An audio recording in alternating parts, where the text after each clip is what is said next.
Fox News, I'm Jason Goldtrap. Here are the top stories for today, April 17th, 2004. In New York City, Mayor Bloomberg cut the ribbon on the rebuilt World Trade Center. The new Twin Towers look exactly the same as the previous towers, which were destroyed during the 9/11 attacks. Said Bloomberg, "The best way to honor the memory of those who died here is to continue on with our lives. We can't let the terrorists win." A small plaque in the lobby of Tower 1 is the only reminder of that attack. New Orleans Mayor Ray Nagin announced the completion of the levee reinforcement project. Nagin said, "On my first day in office, May 6, 2002, I made ensuring the safety of the good citizens of New Orleans my highest priority. Today I fulfilled that promise. This city will not flood."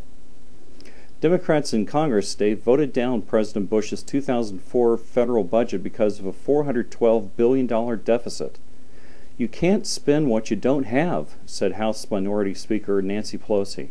"I will not burden the taxpayers of my district by forcing their children to pay for programs we simply can't afford."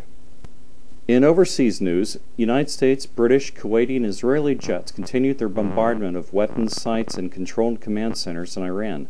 Israeli President Ariel Sharon said that if left unchecked, Iran could have a nuclear bomb in about 5 years. Flying out of regional bases, the crippling airstrikes are demoralizing the Iranian leadership, allowing pro-democratic forces to gain a foothold in Tehran. Iran is no stranger to aerial bombardment. American airstrikes decimated the Iranian Revolutionary Guard training camps in 2003, a couple days after the first American soldier was killed by an IED made in Iran. Mexican officials today said they were amazed by the nation's unprecedented economic growth. After 9/11, America got serious about illegal immigration. Millions of Mexicans moved back to their home country. They took the ideas that made America successful, free enterprise, and tolerance of corruption and individual responsibility, and applied those same principles in Mexico. The border fence, which was built by Mexican citizens in order to protect their northern neighbor, continues to be a source of pride in crime-free, livable cities like Tijuana. The TSA said today it would need less money in coming years for airport security. Said a spokesman, "TSA agents are perfectly capable of spotting a terrorist on their own." The Space Shuttle Columbia landed safely yesterday at the Kennedy Space Center. Once again, chunks of foam did not fall from the external tank during liftoff because the problem was addressed several years ago. Former Vice President Al Gore spoke at an environmental meeting in Jakarta, Indonesia yesterday via teleconferencing from his home in Tennessee.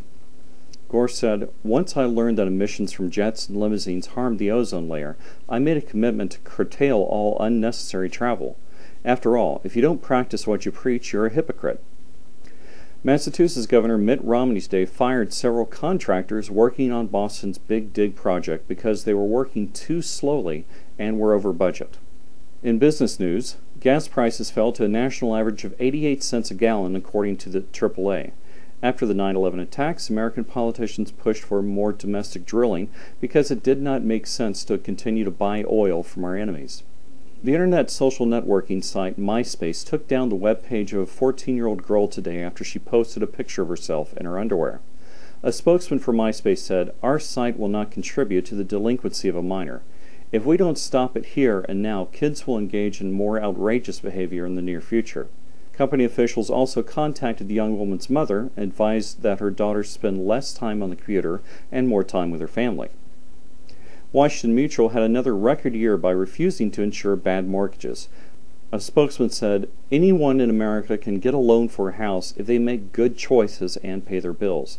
Our company will not lend money to people who we think will not repay the loan."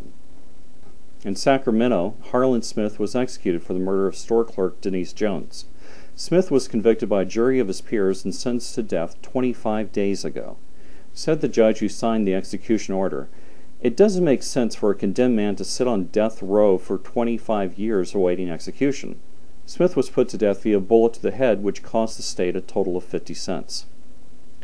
And finally, a new luxury Hilton resort opened today in Las Vegas. The front desk manager for the resort is none other than heiress Paris Hilton.